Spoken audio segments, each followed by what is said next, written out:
What's up, Internet? My name's Ian Bloom. Welcome to Nerd Finance. I'm your resident financial life planner and huge nerd. This is part 2 of the Relieving Financial Stress series. So if you didn't see part 1, I highly recommend you go back and watch it. The step that we talked about in part 1, which is linking your financial accounts to some sort of cash flow tracking software, is incredibly important to the work we're going to do in upcoming videos. And if you don't have that done, I'm not really sure you'll get a lot out of this series. So go ahead and make sure you have that done, and we'll talk soon. So for those of you who have watched the first video, we're going to pick up right here. We're going to start talking about goal setting. And I know, goal setting is kind of ethereal and doesn't apply to your cash flow, but wait, this is the second piece of pre-work that we need to do before the steps in videos 3, 4, and 5 actually do anything for you. Because to decide what achieving your quest looks like, you have to actually decide what the quest is, right? So in an open world game like Skyrim, I can roleplay a character, but until I know what that character's motivations are, it's really just a blank slate. So let's start talking about some of your motivations here. The question that I have for you is, what are some goals that are going to take time, planning, and money to achieve? Pause the video, write them down.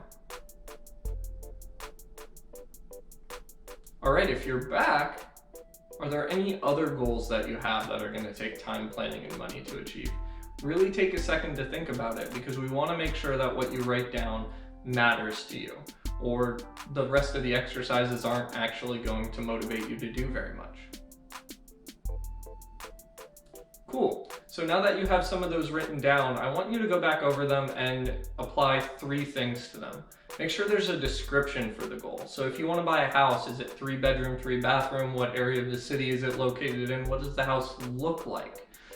Then apply a deadline. And I mean a deadline. So pick a date. If it's going to be in 2020, pick a date in 2020. Maybe it's October 1st, 2020, you want to buy that house. Finally, assign a cost to the goal. If you assign a cost to the goal, then we can actually plan towards what we need to do to make sure that that goal happens. So in this house example, it might be $400,000 to get that house in Raleigh. So now that you have all that stuff written down, you're actually done with step 2. And I know it might feel a little bit like I cheated you out of some progress here, but keep in mind that, like I said earlier in the video, if you don't have goals written down and a vision for what it looks like to accomplish those goals, nothing's really gonna stick. When we talk about making decisions about your cash flow, saving, and investing, you really need to have a motivation for doing these things. So whether your goal is buying that house, retirement, saving for a child's education, or just getting out of debt or something like that, having those things written down makes it all that much more achievable. So make sure that those things are put somewhere, and we'll pick up again in video 3. I hope this video was helpful to you, even if it was a little bit touchy-feely and shamanic, but keep in mind that it was necessary.